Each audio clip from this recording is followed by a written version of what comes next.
میرے بھائیوں، میں نے پچھلے جمعے آپ کو بتایا تھا کہ انشاءاللہ آج کے جمعے میں ایمان کی اہمیت کے بارے میں کچھ باتیں کروں گا، اور اس کے ساتھ ہی انشاءاللہ پھر رمضان المبارک کے حوالے سے اس کی خصائص جو ہیں رمضان المبارک کے، وہ بھی ساتھ ہی بات ہوگی انشاءاللہ۔ دیکھیں، دنیا و آخرت کی کامیابی کے لیے ایمان بنیادی حیثیت رکھتا ہے۔ اگر آپ دنیا میں کامیاب ہونا چاہتے ہیں تب بھی ایمان بنیادی حیثیت رکھتا ہے، اور اگر آخرت میں کامیاب ہونا چاہتے ہیں تو بھی ایمان جو ہے بنیادی حیثیت رکھتا ہے۔ گویا ایمان کی بنیاد پر دونوں جہان کی فلاح انسان کو نصیب ہوتی ہے۔ اللہ تبارک و تعالی نے یہی بات بیان فرمائی ہے کہ من عمل صالحا من ذکر او انثی، جو بھی مرد ہو یا عورت نیک عمل کرے، لیکن کس حالت میں؟ وَهُوَ مُؤْمِنٌ، ایمان کی حالت میں، یعنی پہلے ایمان شرط ہے پھر نیک عمل کرے۔ تو وَهُوَ مُؤْمِنٌ، ایمان کی حالت میں کوئی مرد ہے یا عورت نیک عمل کرے، فَلَنُحْيِيَنَّهُ حَيَاةً طَيِّبَةً، تو ہم اس کی زندگی کو بہترین بنا دیتے ہیں، اس کی زندگی کو اعلیٰ اور اچھا کر دیتے ہیں۔ وَلَنَجْزِيَنَّهُمْ، یہ دنیا کا اجر ہے، وَلَنَجْزِيَنَّهُمْ أَجْرَهُمْ، اور پھر آخرت میں بھی ان کو ہم بدلے میں بہت کچھ دیں گے، بِأَحْسَنِ مَا كَانُوا يَعْمَلُونَ، اس سے بہتر دیں گے جو وہ عمل کرتے تھے۔ یعنی یہ بات اللہ تبارک و تعالیٰ نے عین واضح طور پر فرمائی ہے کہ ایمان کی حالت میں نیک عمل کرنا ضروری ہے۔ اب کیونکہ رمضان آنے والا ہے، ہر ایک کا شوق ہوگا کہ ہم اچھے عمل کریں، ہم اللہ کی راہ میں خرچ کریں، ہم تہجد بھی پڑھیں، ہم اور نیکی کے کام کریں، لیکن یاد رکھیں سب سے زیادہ اہم جو ہے یہ نیک عمل کے ساتھ ایمان ہے۔ ایمان کی مضبوطی، ایمان کی درستگی یہ بہت ضروری ہے۔ ایمان کی جو کیفیت ہے وہ اعلیٰ ترین، کیونکہ یہ ایمان گھٹتا اور بڑھتا رہتا ہے، یہ گھٹتا اور بڑھتا رہتا ہے۔ اس لیے ہمیشہ یاد رکھیں کہ ایمان ہی آپ کو، یہ ذہن میں رکھیں کہ آپ کو دنیا و آخرت میں کامیابی سے نوازے۔ اس لیے اپنے ایمان کو درست کرنے کی کوشش کریں۔ اور ایمان کی اہمیت جو ہے ذرا آپ کو اندازہ ہوگا، ایک لمبی حدیث ہے، ہاں جی، حدیث شفاعت، جس میں نبی صلی اللہ علیہ وسلم کی سفارش کی بات کی گئی ہے، تو اس میں سے کچھ حصہ تاکہ آپ کو اندازہ ہو کہ ایمان کی اہمیت کتنی۔ آپ صلی اللہ علیہ وسلم فرماتے ہیں کہ میں اپنے رب سے اجازت لوں گا اور پھر مجھے اجازت دے دی جائے گی، پھر میں کھڑا ہوں گا اللہ کے سامنے، اس کی تعریف کروں گا، اور وہ تعریف کروں گا لا اقدر علیہ الآن، جو مجھے اب نہیں پتا کہ کیسے کروں گا۔ ہاں جی، اللہ تبارک و تعالی یلہمنیہ اللہ، اسی وقت اللہ میرے دل میں ڈالے گا کہ یہ الفاظ ادا کر کے تعریف کرو۔ فرمایا ثم اخر لہ ساجدا، پھر میں سجدے میں گر جاؤں گا، فیقال لی یا محمد، مجھ سے کہا جائے گا اے محمد صلی اللہ علیہ وسلم، ارفع راسک وکل یسمع لک، اپنا سر اٹھائیے، جو آپ کہیں گے آپ کی بات مانی جائے گی، وسل تعطا، جو مانگیں گے آپ کو دیا جائے گا، وشفع تشفع، جو سفارش کریں گے آپ کی سفارش قبول کی جائے گی، فاقول، تو پھر میں یہ کہوں گا رب امتی امتی، اے میرے رب میری امت کو بخش دے، میری امت کو جہنم سے نجات دے دے۔ فیقال، تو مجھ سے کہا جائے گا انطلق، جاؤ، اور جس شخص کے دل میں گندم یا جو کے برابر بھی ایمان ہے اسے جہنم سے نکال لے آؤ۔ گندم یا جو کے برابر بھی ایمان ہے، ایمان کی بات ہو رہی ہے، اسے جہنم سے نکال لاؤ۔ تو میں یہ کروں گا اور پھر میں واپس ثم ارجع الی ربی، پھر میں اپنے رب کے پاس واپس آؤں گا اور پھر میں اللہ سے التجا کروں گا اور اللہ سجدے میں گر جاؤں گا۔ اللہ فرمائے گا ارفع راسک، پھر وہی بات، اور پھر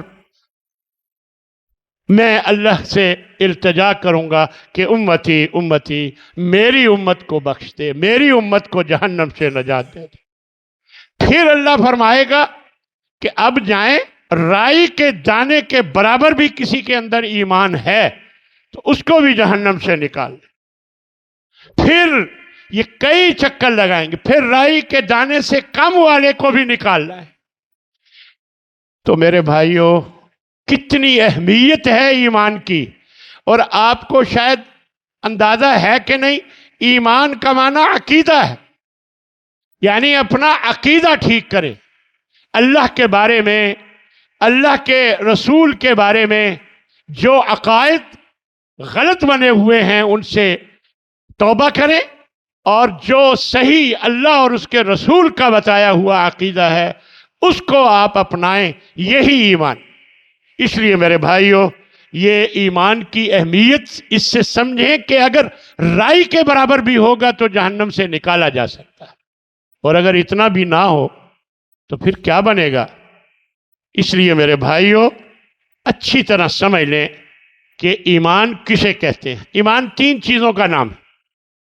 ایک، زبان سے اقرار کرنا، اقرار باللسان، کہ زبان سے آپ نے اقرار کیا۔ دوسرا، اعتقاد بالجنان، یعنی دل سے تسلیم کرنا، دل سے تصدیق کرنا۔ اور تیسرا، عمل بالجوارح، ان اعضاء کے ذریعے عمل کرنا۔ یہ تین چیزیں ایمان کے ساتھ ساتھ، تین چیزیں ہوں گی تو ایمان ہے۔ دیکھیں، زبان سے اقرار، دل سے تصدیق، عمل کر کے اپنے اعضاء سے عمل کر کے دکھانا، یہ تینوں چیزیں ایمان کے لیے ضروری ہیں۔ اس لیے میرے بھائیوں، اس کو اچھی طرح سمجھ لیں کہ اللہ کی ربوبیت کا اقرار کرنا یہ بہت ضروری ہے، اللہ کی الوہیت کا، کہ وہی واحد معبود ہے، الہ ہے، عبادت کے لائق ہے، یہ بہت ضروری ہے۔ اللہ کے جو اسماء و صفات ہیں اس کو اسی طرح ماننا جس طرح کہا گیا ہے، یہ بہت ضروری ہے۔ یہ تسلیم کرنا کہ اللہ ہی خالق ہے، وہی مالک ہے، اس کا کوئی شریک نہیں، اسی سے محبت کرنا اعلیٰ درجے کی، اسی سے محبت کرنا ضروری ہے، اس سے ڈرنا ضروری ہے، اور اسی پر توکل اور بھروسہ رکھنا ضروری ہے۔ یہ سب ایمان کے تقاضے، اس کو پورا ہونا چاہیے۔ اسی لیے قرآن مجید میں سورہ انفال کے شروع ہی میں اللہ تبارک و تعالیٰ نے ایک جگہ ارشاد فرمایا کہ انما المؤمنون الذین اذا ذکر اللہ وجلت قلوبہم، کہ مومن ہوتے ہی وہ ہیں کہ جب اللہ کا نام لیا جائے ان کے دل دہل جائیں، یعنی ایمان والے ہوتے ہی وہ ہیں۔ ہم بھی ایمان والے ہیں، یعنی اللہ کا نام لیا جائے تو ان کا دل ڈر جائے، دہل جائے۔ اور وجلت قلوبہم وَإِذَا تُلِيَتْ عَلَيْهِمْ آيَاتُهُ زَادَتْهُمْ ایمانا، اور جب ان پر اللہ کی آیتیں پڑھی جائیں تو ان کے ایمان میں اضافہ ہو۔ یہ ہوتے ہیں مومن۔ وَعَلَىٰ رَبِّهِمْ يَتَوَكَّلُونَ، اور اپنے رب پر بھروسہ کرتے ہیں۔ اس لیے میرے بھائیوں، اپنے ایمان کو مضبوط بنائیں، اور جب اللہ کا نام لیا جائے، یہ آپ اپنے ایمان کو پرکھ سکتے ہیں، اس کی پڑتال کر سکتے ہیں۔ جب اللہ کا نام لیا جائے، اگر آپ پر کوئی فرق نہیں پڑتا تو آپ کا ایمان کمزور ہے۔ اللہ کی آیتیں پڑھی جائیں، آپ پر کوئی فرق نہیں پڑتا تو آپ کا ایمان کمزور ہے۔ یعنی جب اللہ کا نام لیا جائے دل دہل جانا چاہیے، اللہ کی آیتیں پڑھی جائیں تو آپ کے ایمان میں اضافہ ہونا چاہیے۔ شاید کوئی کہے کہ جی ایمان میں اضافے کا ہمیں پتہ کیسے چلے گا؟ میرے بھائیوں، میں نے کئی دفعہ یہ بات سمجھائی ہے کہ آپ اللہ کا کلام سن کر کوئی فیصلہ کریں